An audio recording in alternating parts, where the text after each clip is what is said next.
Hoy, en 678, el crimen de Mariano Ferreira. No aparece el testigo Alfonso Severo. Está desaparecido un testigo que debía declarar hoy, sí, hoy en el juicio por el crimen de Mariano Ferreira. Alfonso Severo, un testigo clave en el sentido de que él tenía perfectamente identificados a los testigos y podía dar cuenta de ciertas conexiones en la tercerización que había con la cúpula de la Unión Ferroviaria. ¿Qué información nos puede dar, ministro? En cuanto a lo que tiene que ver con el Ministerio de Justicia de la Nación, tenemos conocimiento que testimonió a los pocos días del homicidio de Mariano Ferreira ante la Fiscalía correspondiente y que por otra parte en su momento la justicia, los órganos competentes no solicitaron que Severo sea incluido en el Programa Nacional de Protección de Testigos. Me parece importante destacarlo. El motín de algunos gendarmes y prefectos. Una contradicción contundente que desnuda las motivaciones políticas. Levantar los puestos significa que la gente que estaba apostada en algún puesto, en algún lugar en el país, lo deja solo. Claro, ¿no? ¿Falta seguridad en la frontera? Y si están pidiendo, digamos, si quieren lograr eso, es lo que han logrado con este tirón que está provocando el gobierno. Y horas después. A todos los camaradas se tienen que organizar para poder cubrir bien las guardias y los puestos, de modo que nadie salga a hablar que esto quiere desestabilizar a ningún gobierno ni poner en peligro a la sociedad. Levantar los puestos significa que la gente que estaba apostada en algún puesto, en algún lugar en el país, lo deja solo. Claro, ¿no? ¿Falta seguridad en la frontera? Han logrado con este tirón que está provocando el gobierno. Se tienen que organizar para poder cubrir bien las guardias y los puestos. El motín de algunos gendarmes, prefectos y Clarín. Tan parecido a lo de Ecuador. Ha habido situaciones en otros países de la región, el alzamiento contra la deposición del presidente de Honduras por un golpe, el juicio político instantáneo contra el presidente de Paraguay, la rebelión policial contra el presidente de Ecuador. ¡Quieren matar al presidente! ¡Aquí está! ¡Mátenlo si tienen valor! ¡Mátenlo si tienen valor! ¡Mátenlo si tienen valor! ¡En vez de estar en la lucha libre, cobardemente escondido! El motín de algunos gendarmes y prefectos. La agresión a un periodista de CQC. Twitter de Andrés Kilstein, periodista de CQC. Fui a cubrir el reclamo para CQC. Dialogamos con los gendarmes, pero los prefectos nos sacaron a los golpes apenas pusimos un pie. ¿Escucharon? ¿Retuitearon? Los prefectos nos sacaron al equipo de CQC a las patadas sin hacer una sola pregunta. Fue en el edificio Guardacosta. Más de 50 colegios porteños tomados. No nos gusta tomar los colegios, entonces mi pregunta y la pregunta que le hago al ministro en realidad es ¿cómo piensa él que se van a levantar las tomas si él no se acerca a los colegios que están tomados? El ministro hoy se sienta a dialogar exigido por la justicia. Y básicamente sí, sabemos que si hoy no venía el ministro lo tenía que ir a buscar la fuerza pública. Ministro, ¿tuvo que citarlo a la justicia para dialogar con los alumnos? No. ¿Por qué llegar a este punto? ¿Va a haber diálogo? Va a seguir habiendo diálogo. Pero lo tuvo que citar la justicia para dialogar, ministro. ¿Por qué llegar a este punto? El polo facho del CEL Macri Cariglino. Diario Clarín. Para la foto. Jorge Macri, Cariglino, Mauricio Macri y Pose. Ayer en Escobar junto a las reinas de la flor.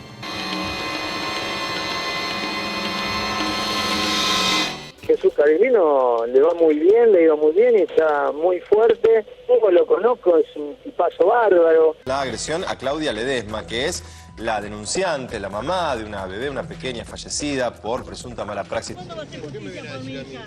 Porque usted está a cargo. ¿Cuándo vamos a hacer justicia por mi hija? Usted me dijo que le iba a No, echar a su hija tiene que fijarse usted, que la llevaba desnuda. ¿Qué desnuda, sinvergüenza? Jesús Cariglino, poco lo conozco, es un tipazo bárbaro. Si te veo, amor, del otro lado no voy a dudar.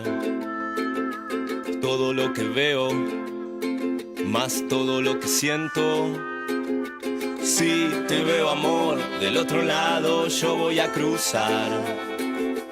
Todo lo que tengo es todo lo que intento. Un carnaval, un río bravo, una calle en contramano, un hospital abandonado, la oscuridad. De corazón yo voy andando de tu mano.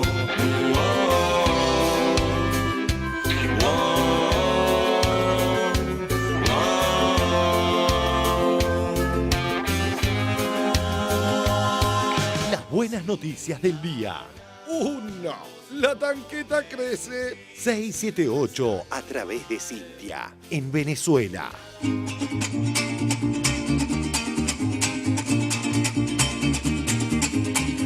Venezuela se prepara rumbo a las elecciones presidenciales del próximo domingo. La ciudad de Caracas se muestra intensa, plena, movilizada, con el tono del Caribe y lista para elegir a su próximo presidente, que definirá el rumbo de Venezuela y también el de la región. Era muy importante para nosotros confirmar la excelencia del sistema electoral venezolano, que eso se sabe poco en el mundo, donde se piensa que la democracia electoral venezolana es una democracia casi fraudulenta. Y en verdad, tal como lo dijo el expresidente Carter, y lo podemos confirmar in situ hablando con todos los actores, aún los más opositores, el sistema electoral venezolano está muy blindado y es uno de los más confiables y transparentes a nivel internacional. El yanqui teme que tú te levantes, América Latina obrera, no sé por qué no lo haces. El yanqui teme a la revolución, el yanqui teme grito, yanqui gojón, yanqui gojón. 2. Primer debate en Estados Unidos. Obama derrotó a Romney. Vamos a hablar de detalles sobre la salud. Si el gobierno es tan eficiente como el sector privado, la gente va a quedarse con el Medicare tradicional o va a poder tomar un plan privado. Mi opinión, yo preferiría un plan privado. Cada estudio ha mostrado que Medicare tiene menos coste de administración que el seguro privado. Por ello, los mayores están muy contentos con el sistema. Y finalmente, nuestro aparato militar. Si el presidente es reelecto, vamos a ver recortes dramáticos. Esto va a ser dramático, devastador. Yo no voy a bajar la guardia, vamos a mantener a Estados Unidos fuerte y vamos a tener a la clase media trabajando otra vez. Prometí luchar día tras día para el pueblo y por el pueblo, la clase media y todos los que están en esa clase media. He mantenido esa promesa y si votan por mí, prometo que seguiré luchando igual de duro en este segundo mandato. 3. El cambio de época y el querido cine argentino. Hoy, 7 estrenos. Un jueves de muchos, pero muchos estrenos, sí, 9 se agregan a la cartelera cinematográfica acá en Buenos Aires. De ellos, 7 son nacionales, sí, la verdad que una cifra realmente inusual. 4. Gran cierre musical con Víctor Heredia. ¿Cantaré este temazo tan alusivo al día? De pequeño yo tenía un marcado sentimiento armamentista. Tanques de lata, de cromo y níquel y unos graciosos reservistas de plomo a mano pintados con morriones colorados que eran toda una delicia para mi mente infantil.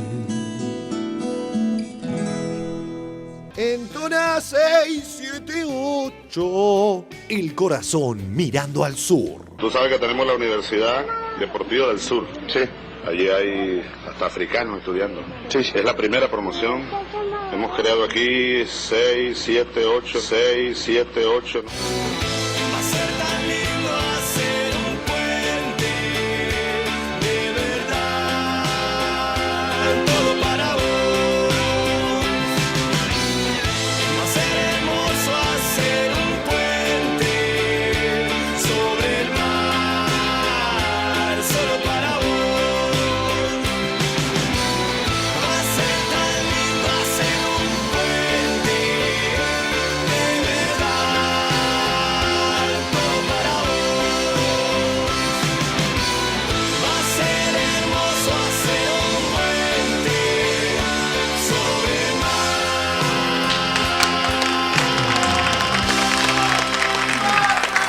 Si te veo amor, del otro lado no voy a dudar.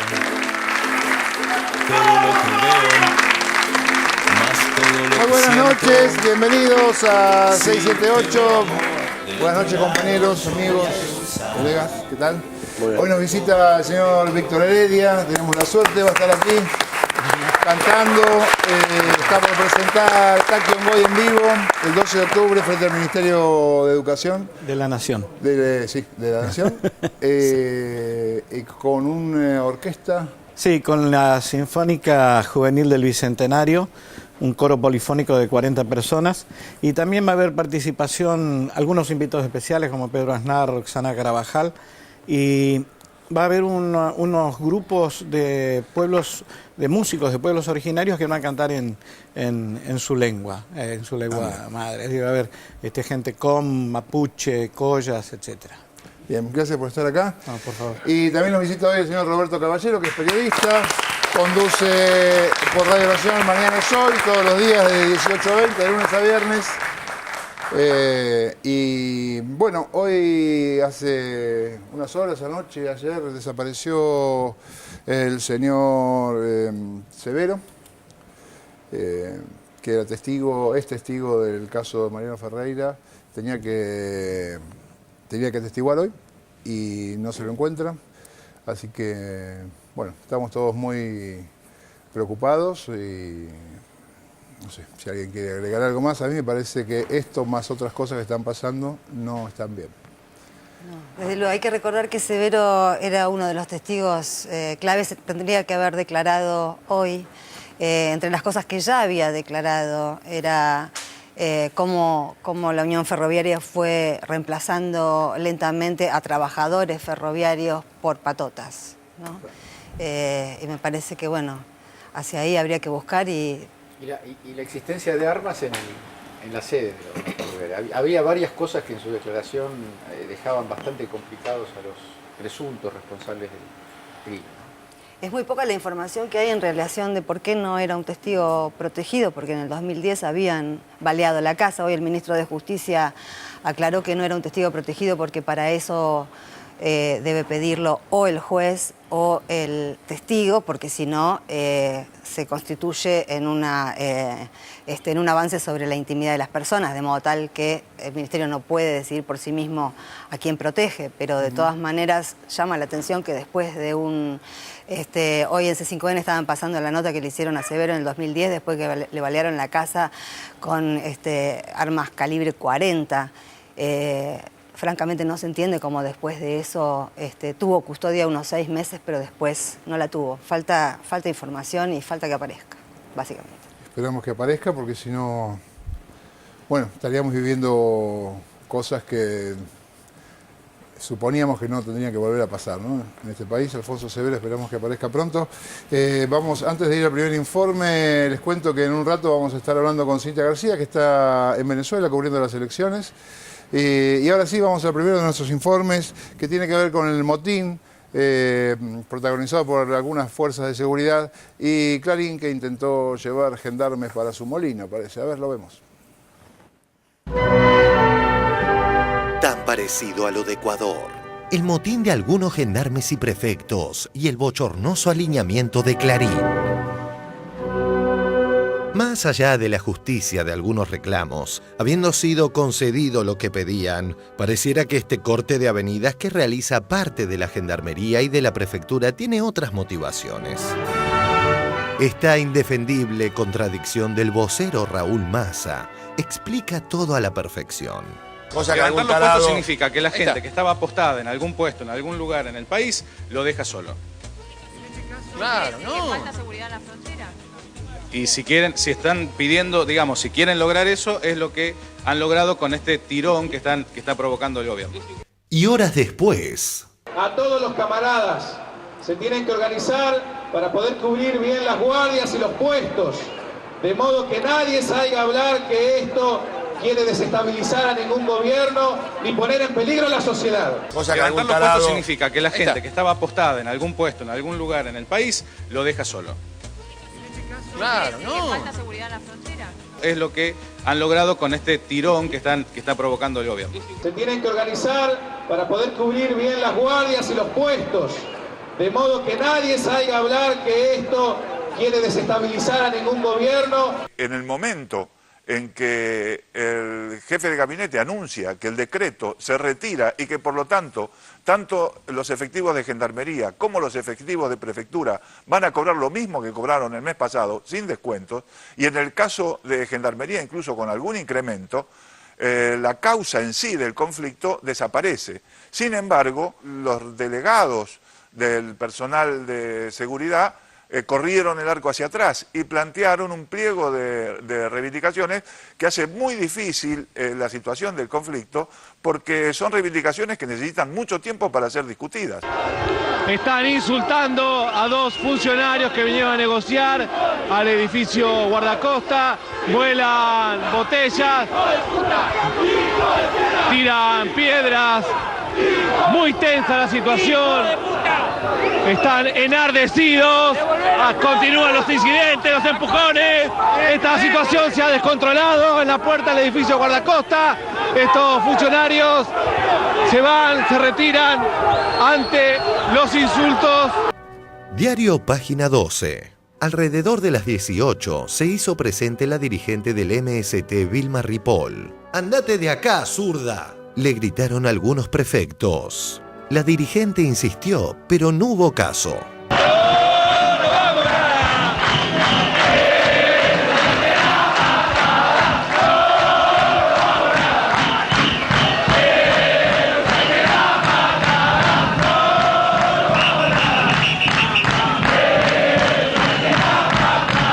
Twitter de Andrés Kilstein, periodista de CQC. Fui a cubrir el reclamo para CQC. Dialogamos con los gendarmes, pero los prefectos nos sacaron a los golpes apenas pusimos un pie. ¿Escucharon? ¿Retuitearon? Los prefectos nos sacaron al equipo de CQC a las patadas sin hacer una sola pregunta. Fue en el edificio Guardacosta. El conflicto se origina al retirar los recibos de sueldo. Yo presto servicio en la agrupación Guardacosta y al retirar los sueldos nos encontramos que estaban prácticamente cortados entre un 30 y un 60%. Quiero decirles que esto hay que terminarlo. ¿Por qué hay que terminarlo? Porque la dinámica del proceso está llevando a una situación que tal vez ustedes en ningún momento imaginaron ni pensaron. Pero la verdad, yo me pongo muy mal cuando los voceros de ustedes con el megáfono llaman a que venga la policía bonaerense a solidarizarse. ¿Qué tiene que hacer la policía bonaerense ahí? Demostremos transparencia, ¿sí? Vino gente de la Policía Federal, Policía de la Provincia, perdón. Son los nervios. No se puede incitar a otras fuerzas a plegarse a un conflicto que ya tiene parcialmente una solución, que deberá seguir profundizándose. Pero hay que parar esta dinámica. Paremos, muchachos. Hay un reconocimiento del error, de la impericia, de la calificación que se le quiera aplicar, tienen derecho a seguir la discusión, el debate, pero no en el espacio público. Si no, mañana a la mañana o a la noche vamos a estar discutiendo en otros términos y cada vez más graves. Como era de esperarse, desde anteayer la cadena ilegal del desánimo convoca a la antidemocrática medida. Es indudable que para los sectores del periodismo más interesado en que pase cualquier cosa negativa en el incendio del país, esto viene de perillas. El sacudón evidentemente golpista de sectores que manejan la defensa de intereses como los medios dominantes invitan a que así sea. La pantalla de Ser de TN es un episodio sumamente doloroso que será analizado seguramente con el tiempo.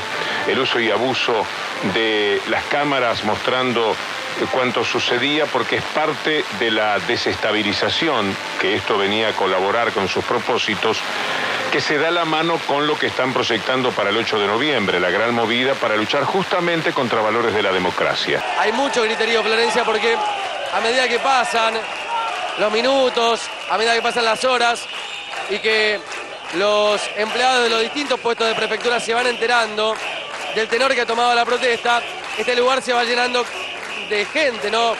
Les digo, se correspondía con unos 100, 150 trabajadores y que ahora ya es multitudinaria.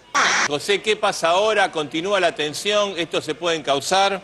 Hay una presencia mucho más importante que ayer a esta hora. Bueno, y ahora la novedad que tenemos es que llegan de la policía bonaerense. La manutención de dos casas, la de la familia allí en el interior y la de... Con las las pantallas inundadas por prefectura, gendarmería, por gente que tiene que ver con lo militar, a Radio Mitre la ocurrencia, el entusiasmo, lo llevó a no disimular nada. ¿A quién entrevistaron? La imagen que nos permitía evocar, cara pintada. Entrevistaron a Aldo Rico. Hola Aldo, ¿cómo anda? Buen día. ¿Cómo estás, Chiche? ¿Qué tal? Bien, preocupado por este tema, no sé cómo... Hay que preocuparse, sí.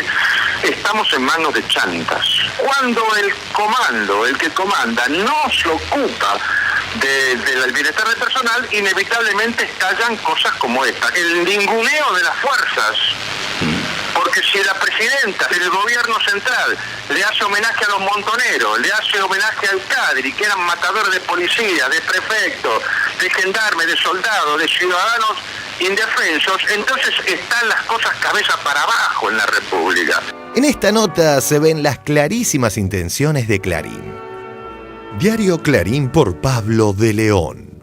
Ahora, la esperanza en algunos despachos es la operación desgaste, que consiste en que las voces desorganizadas de los prefectos y gendarmes saturen y los medios de comunicación decidan mudar sus móviles en vivo hacia otros destinos. Se desprende entonces que la estrategia de Clarín es transmitir todo el tiempo lo que hacen los gendarmes y la prefectura, aunque no haya ninguna novedad, para generar miedo en la población. Lo cierto es que al ser concedidas las peticiones, el sostenimiento de la medida remite inevitablemente a Ecuador.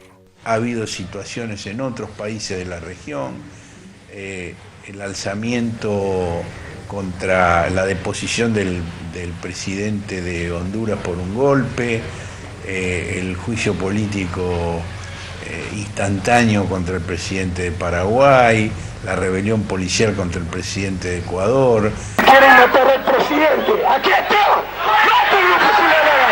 ¡Mátenlo si tienen poder! ¡Mátenlo si tienen ganar! ¡En vez de estar en la lucha libre, cobardemente escondido! Está claro que esta no es época en la cual sean admisibles los golpes militares. Nadie propicia golpes militares, pero evidentemente por la vía de las rebeliones policiales o de fuerzas de seguridad se logran efectos de desestabilización que luego intentan capitalizarse con finalidades políticas.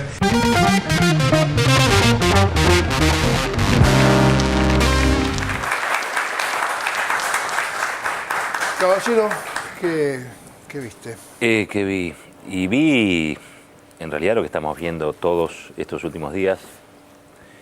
Una situación, por un lado, preocupante, y yo creo que hay que analizar con serenidad, hay que poner mucha inteligencia en lo que está pasando. Pero digo preocupante básicamente porque hay muchas cosas que están sucediendo y sería ingenuo no pensar que hay algún tipo de coordinación entre todas estas cosas que van sucediendo. Cristina Kirchner, el otro día en la Casa de Gobierno, cuando anunció lo del 7D, que es la fecha clave de adecuación a la Ley de Medios de la Democracia, básicamente para todos los grupos y básicamente para el monopólico que es Clarín, anunció que iban a suceder cosas estrambóticas.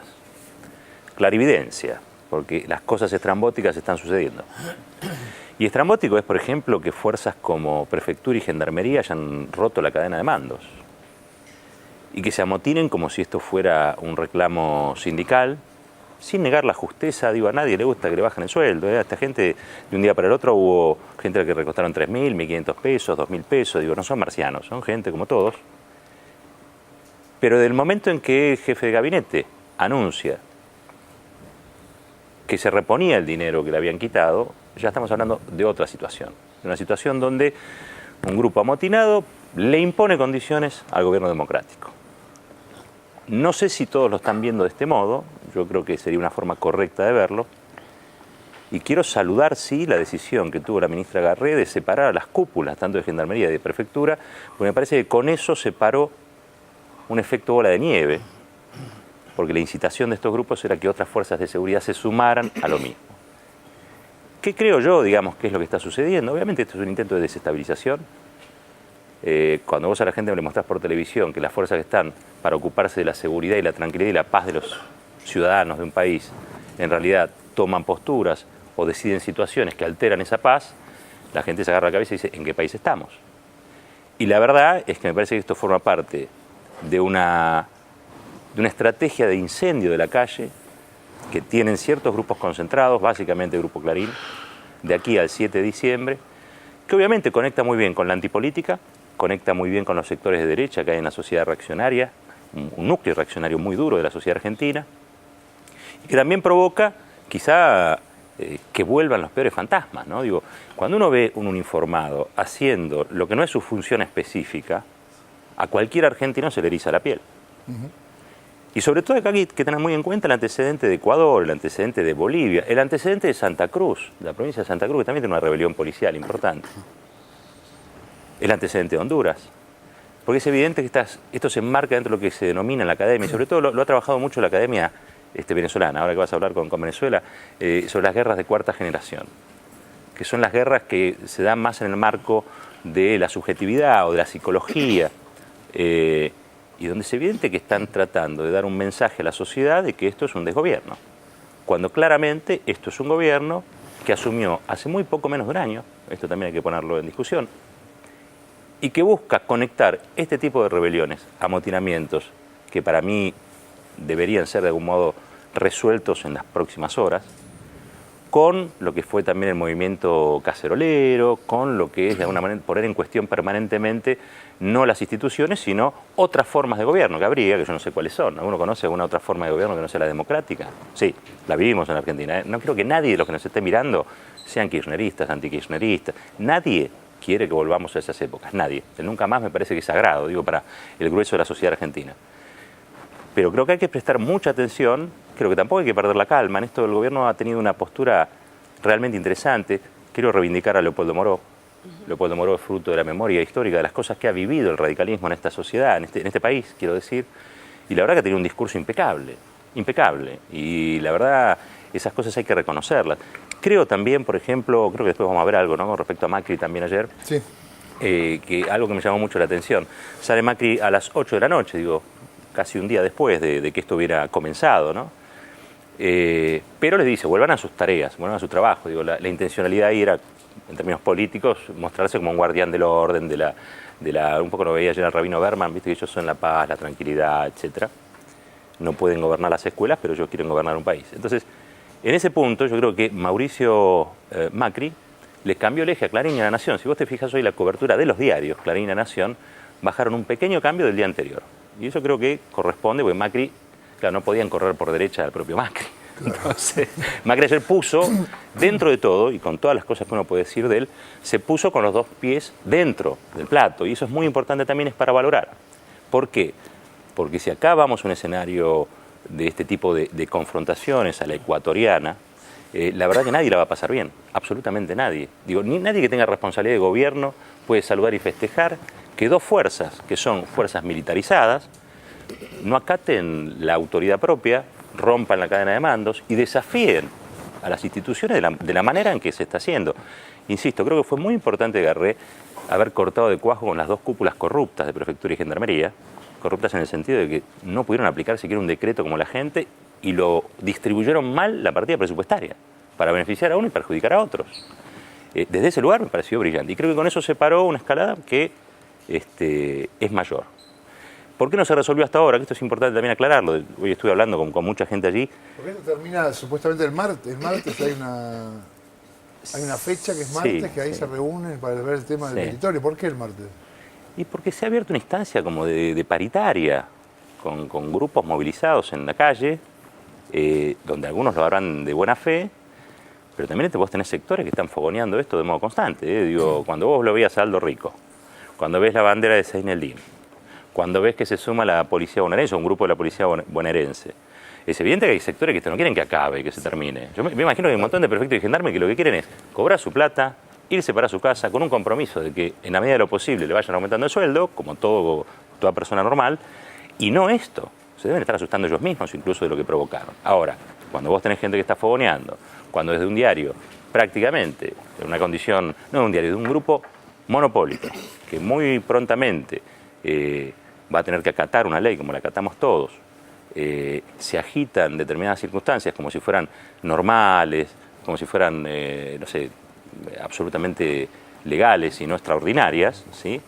o cuando se le culpa absolutamente de todo a la presidenta, ¿no? Digo, me parece que estamos en un escenario de desestabilización clarísimo, ¿eh? Después, si esa es la intención última de algunos y otros o no, eso es para discutir más a fondo. Sí tengo claro que el Grupo Clarín no quiere a este gobierno, ni quiere a esta presidenta, y tampoco quiere que el 54% de la población que votó a esta presidenta y que gobierna para la que la votaron y para la que no, me parece que no quieren que lo haga de la forma en que lo está haciendo, ¿no? Y bueno, están quemando sus últimos cartuchos, que es lo que se ve acá. Y hablando de cosas estrambóticas, lo de Alfonso Severo creo que también es un tema muy delicado, porque yo creo que todos estos hechos tienen algún nivel de coordinación, y ahí sí el gobierno tiene una responsabilidad, que es definir claramente y actuar con la misma rapidez que ayer actuó con el tema de las cúpulas de prefectura y gendarmería, en otros escenarios, con otras situaciones, para que la cosa no siga creciendo hasta que se haga realmente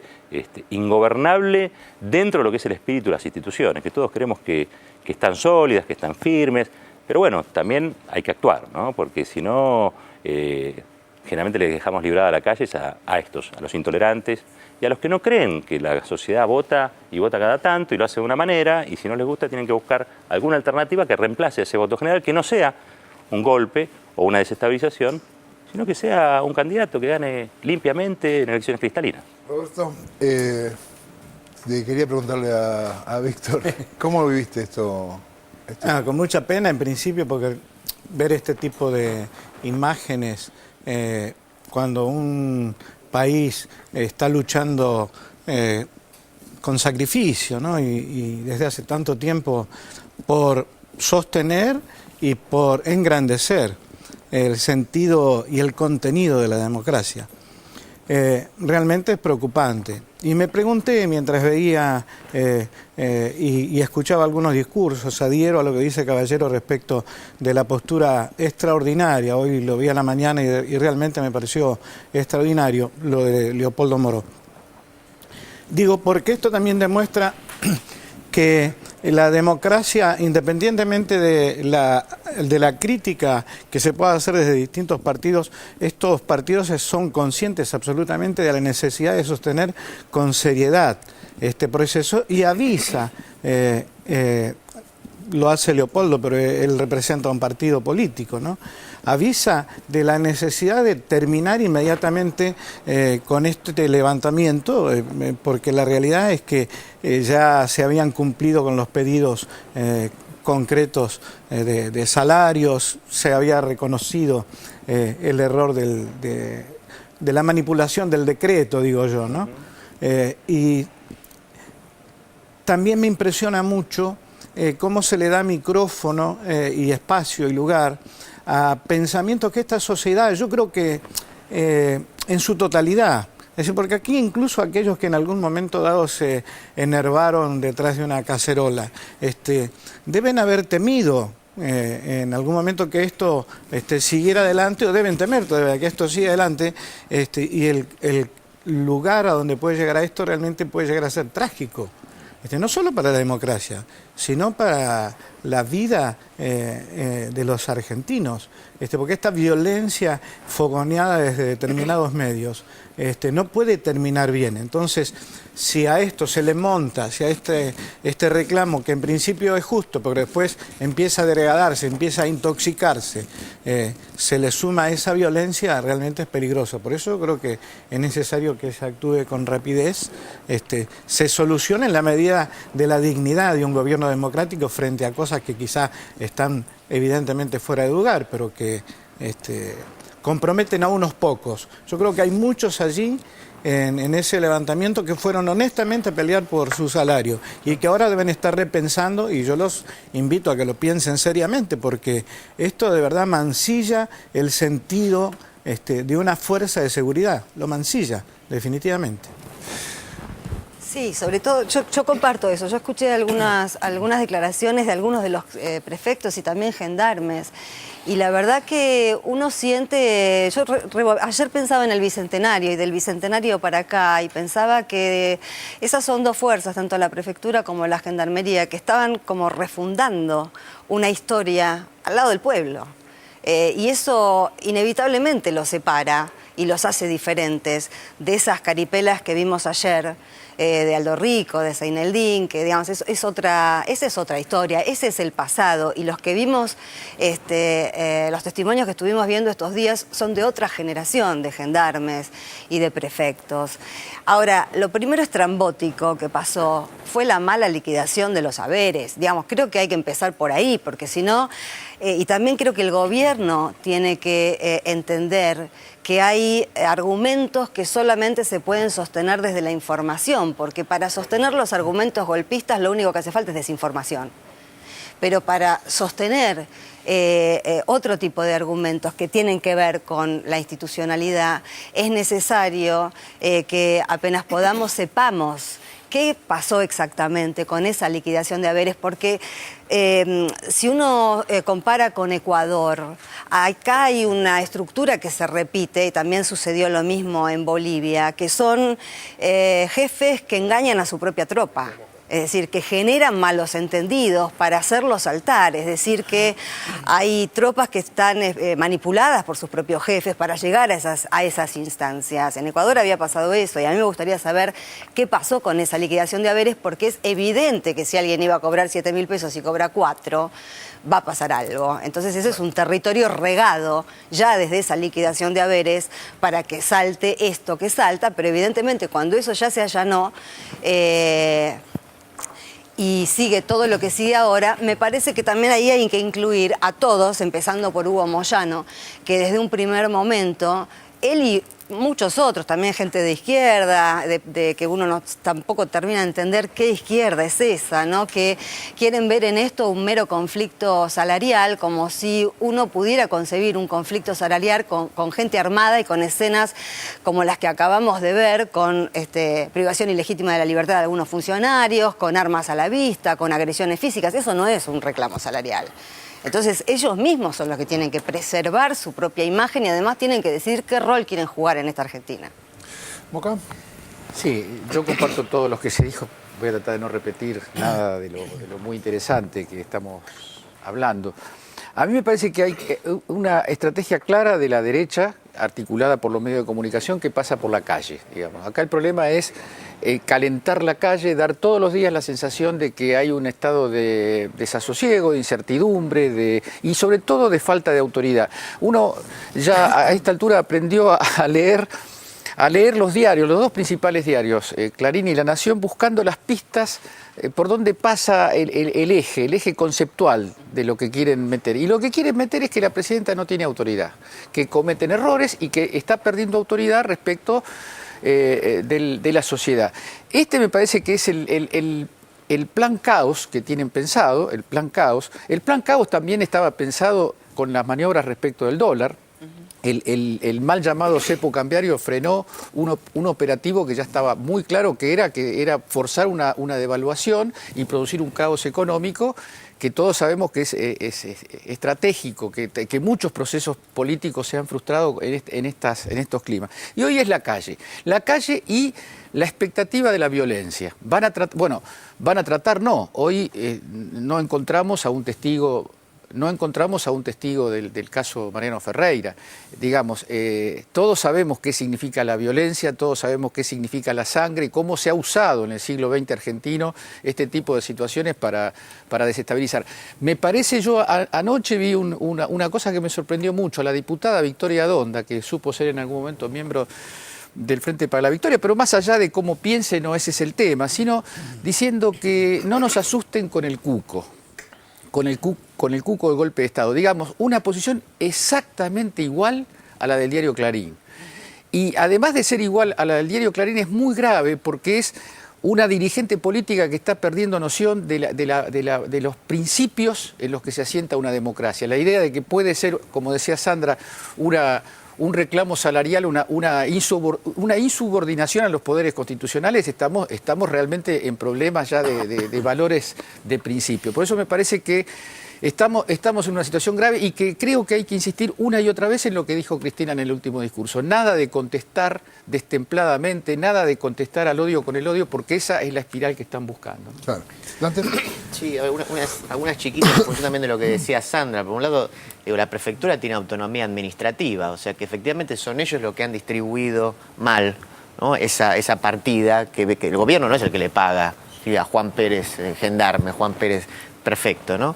Eso por un lado. Después creo que se está intentando generar una discusión que teóricamente puede ser interesante acerca de si la policía puede sindicalizarse. Algo que sucede en otros países del mundo, ¿sí? Lo que me parece que aún si pudiéramos dar esa discusión, que quizás pueda ser interesante, el hecho de que puedan sindicalizarse no significa que puedan parar, ¿sí? Sí, me parece que son dos cosas distintas, ¿no?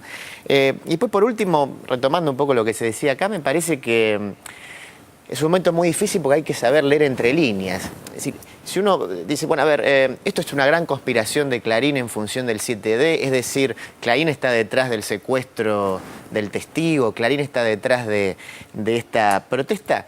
Digo, no en el sentido de estar orquestando esto. Ahora, sí en cuanto a, como se decía recién, a la forma de amplificar, a la forma de mostrar, a la forma de generar una situación de caos.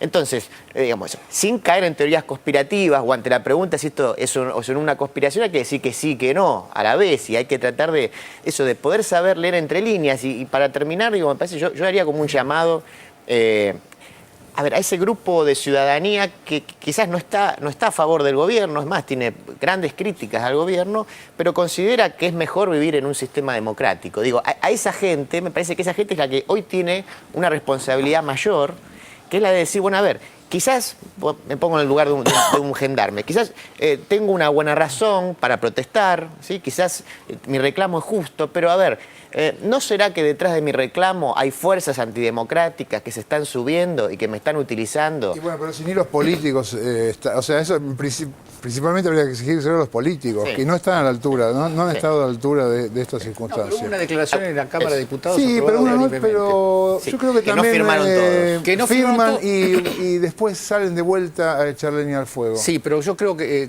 acá se dijo, y creo que lo que muestra Moró, y a su manera Macri, porque Macri después trata de explotar políticamente los fantasmas. Pero lo de Moró fue una reparación del bloque de la UCR, del Senado, que se negó a firmar. Bueno, pero firma, Margarita Stolbizer firma la noche anterior, yo la veo en la tele, diciendo que este no es un gobierno democrático. Moró no la primera vez, me parece que fue el único diputado de la UCR que hizo una excelente autocrítica cuando terminaron las últimas elecciones. Moró fue el único de la Unión Cívica Radical que hizo una autocrítica de todo y por cuál había sido el fracaso de las elecciones del radicalismo. Así que no es la primera vez que Moró está centrado en el eje de discusión diciendo lo que tiene que decir.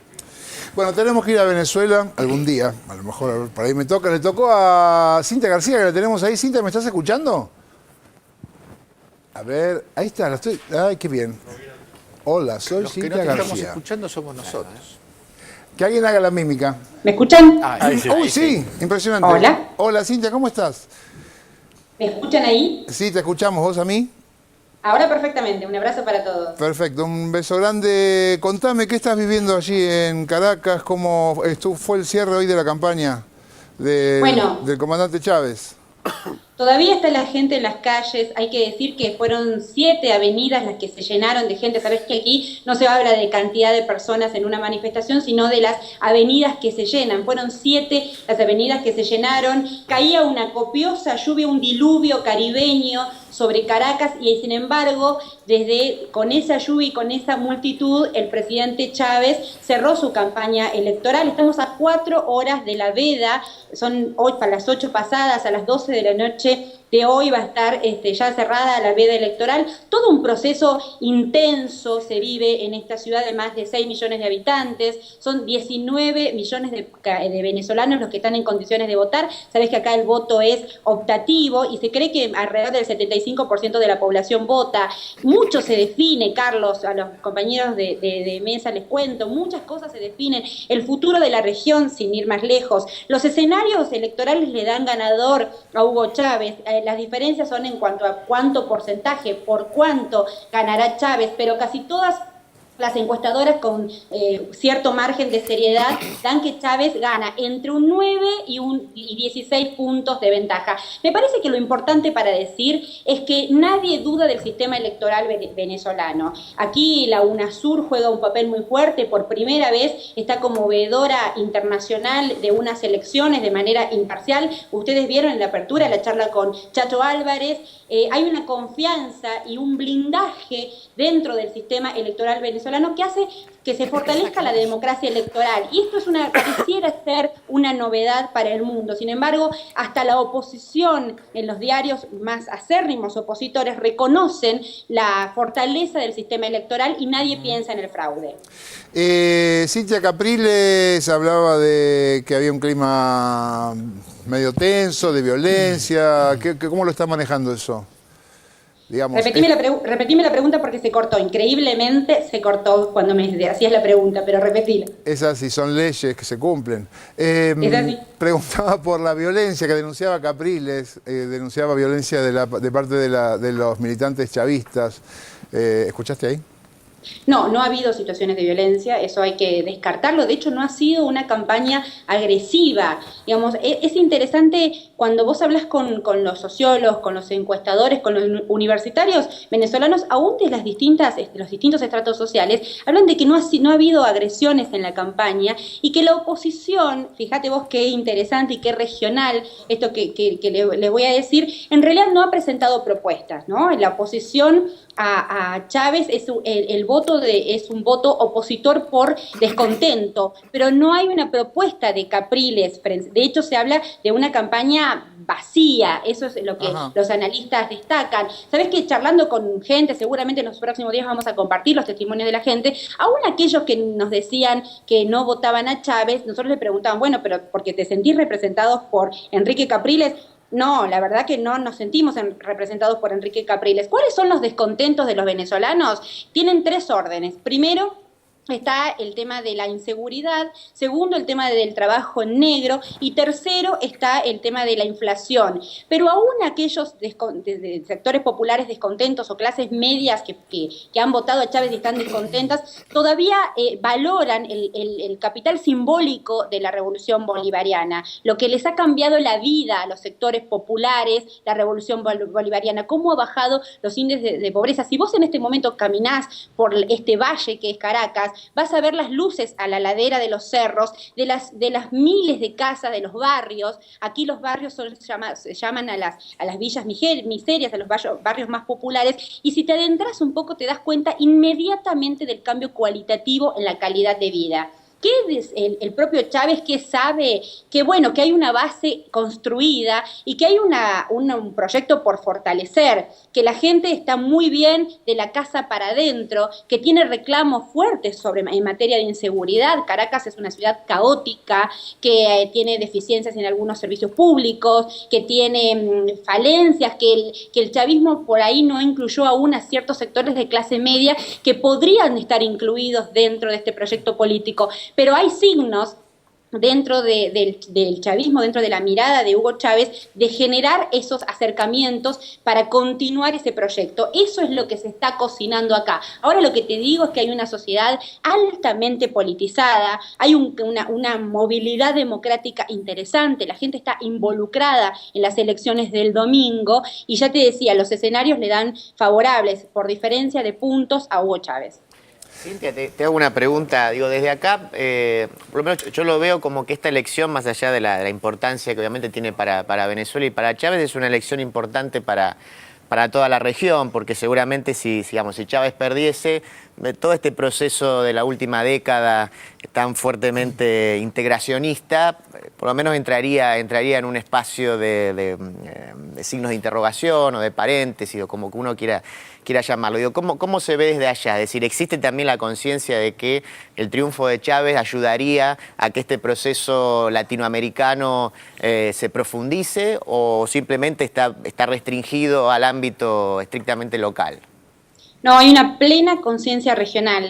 Chávez tiene su base electoral en la juventud y en los sectores populares y en ciertos sectores intelectuales de la clase media. Pero si vos vieras el nivel de conciencia que hay en las calles, al azar, le preguntás a cualquier joven de entre 25 y 35 años y te va a responder sobre la mirada regional. Chávez ha ejercido un liderazgo que podríamos llamarlo personalista, paternalista, de fuerte contenido simbólico. Aquí el signo del chavismo es un corazón, él habla desde esa simbología. Chávez es el padre, es el marido, es el hermano, pero es el líder regional y hay una clara conciencia de lo drástico que sería para la región la ausencia de Chávez. A pesar de que Capriles se presenta como un líder de centro izquierda, por lo menos a la sociedad bolivariana y a la sociedad venezolana le queda claro que sin Chávez la región va a cambiar drásticamente. El eje también, y me parece que ahí nos metemos en un tema político-económico, es la distribución de la renta petrolera.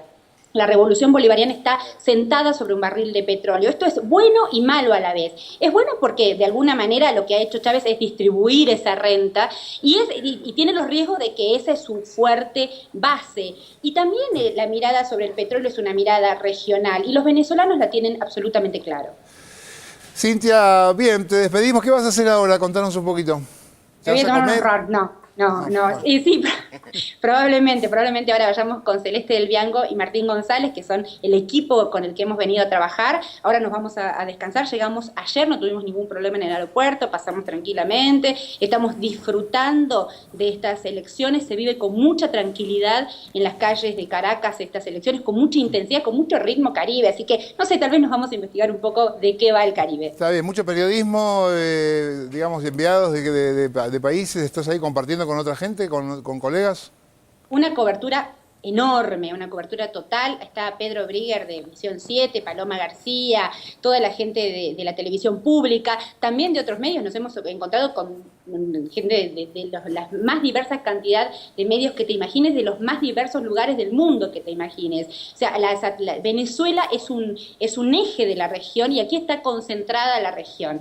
Pero obviamente que nos cruzamos y estamos todos trabajando muchísimo. También es un país latinoamericano, con lo cual las dificultades tecnológicas son palpables, pero la vamos llevando y la vamos llevando muy bien. Bien, bueno, muchos testigos de que en Venezuela efectivamente hay elecciones. Cintia, te mandamos un beso grande y nos vemos el domingo. Les mando un beso enorme a ustedes. Muy bien. Muchas gracias. Gracias. Bueno, Cintia García desde Caracas, tenemos que agradecer a Carimar que la ha llevado y esperamos que la traiga de vuelta. A quien le interese visitar Venezuela, carimareventos.com.ar, ahí entran y se fijan. Y bueno, ¿qué les parece? Muy interesante. No, me parece que efectivamente cada elección, no solamente la venezolana especialmente, pero cada una de las elecciones en la región empieza a ser mirada con esa nueva dimensión, ¿no? Sabemos que a los argentinos no nos es indiferente el resultado de la elección del domingo y que va a ser seguramente yo tengo mucha fe que va a ganar Chávez y que eso va a ser un apuntalamiento de lo que pasa en Brasil, de Argentina, de Bolivia. Me parece que ese es el clima que empieza a verse. Así es. Vamos a hacer un corte y estamos cada vez más cerca de escucharlo del señor Víctor Heredia, que nos va a cantar algunas cosas. Así que ya venimos. Dale, Julito.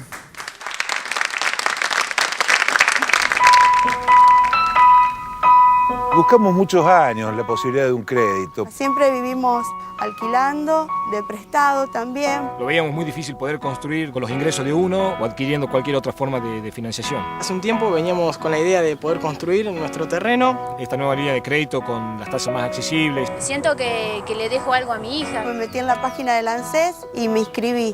Fue rapidísimo. En 2 meses nos asignaron el crédito. La idea de la casa siempre fue para nosotros nuestro nidito. Con una vista a los cerros.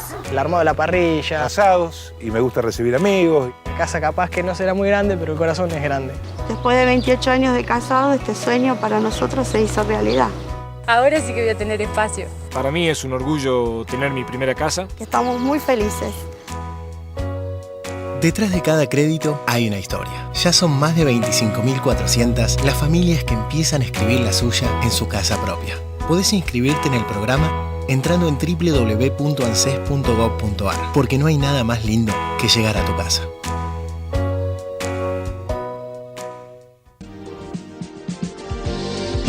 Todavía cantamos, todavía pedimos, todavía soñamos, todavía esperamos. A pesar de los golpes que asestó en nuestras vidas, el ingenio del odio desterrando al olvido a nuestros seres queridos.